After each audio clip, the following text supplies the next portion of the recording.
Yo, what's going on YouTube, and welcome back to another Destiny video, and another weekly reset. Tuesday in the Destiny calendar, as you all know by now, marks the weekly reset, which means it's your chance at new exotics from the Nightfall, more coins from the Heroic, and more drops from the raids, plus your chance to participate in any noteworthy events. Also, it's an hour later this week because the clocks changed on the weekend, which means resets and notable events like Zur will now take place at 10 AM GMT, just an hour later than usual. So, speaking of noteworthy events, let's kick off this week with exactly that. This week marks the return of Inferno. This time though, it's Clash. Inferno Clash, which means it's all-out war. However, just like last time, while it will be dropping today, it doesn't drop with the reset at 10 AM.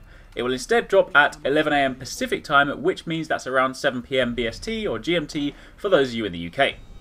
Now, in the event that you missed the last Inferno mode, or are just new to the concept of Inferno, it's a variant of an existing Crucible mode that removes the radar, or tracker as they like to call it, plus the focus is far more heavily on kills than any conventional point scoring, and in addition to that, heavy ammo only spawns once in a match, and if you kill the person carrying the heavy ammo, they do not drop the bricks. Now, heavy ammo should always be a key part of your Crucible gameplay, and when it drops, you should always make it a priority. But in Inferno, that is amplified. If there is only one drop throughout the match and you cannot get the ammo from killing the opponent, it means you need to get it, and if you don't have it, you need to take it out of the game. If someone is roaming around with heavy ammo and they are the only one, you can bet they'll be wreaking havoc. So just keep that in mind when you're playing. And lastly, your map rotations for this week's Inferno Clash are as follows: the Anomaly, Firebase Delphi, Twilight Gap, Rusted Lands, Shores of Time, Blind Watch, Asylum, the Burning Shrine, the Cauldron, and Pantheon. So, that's your event this week. As I said, it'll drop later on today, so tune in around that time, 7 PM GMT, 11 AM PST, and then you should be good. But, with that out of the way, let's talk weekly activities. Your strike this week is the Nexus. We're heading back to Venus, all the way down to Ishtar Sink. Your Heroic this week carries with it the Juggler modifier, meaning that no ammo will drop for your equipped weapon. So just make sure you have a rotation going throughout, and you'll be fine with that. And as for the Nightfall, your modifiers are Epic, as usual, heavily shielded and highly aggressive enemies appear in great numbers. Void Burn, so both outgoing and incoming damage from Void sources is massively increased.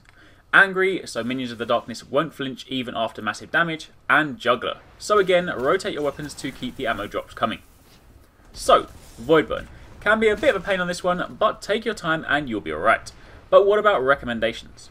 First up, primary weapons. It goes without saying, if you have Void weapons, it should just go in this slot. Whether it be raid or not, just bring the Void.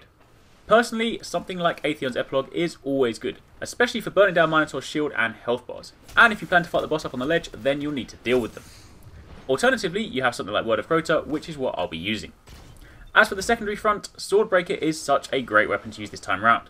Since the 1.1.1 update, shotguns are now 100% more effective in PvE, which means up close, 2 shots from a Swordbreaker and you can take out a Minotaur.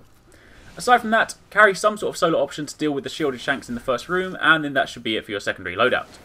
Then moving on to heavy weapons, well, Truth is the obvious recommendation.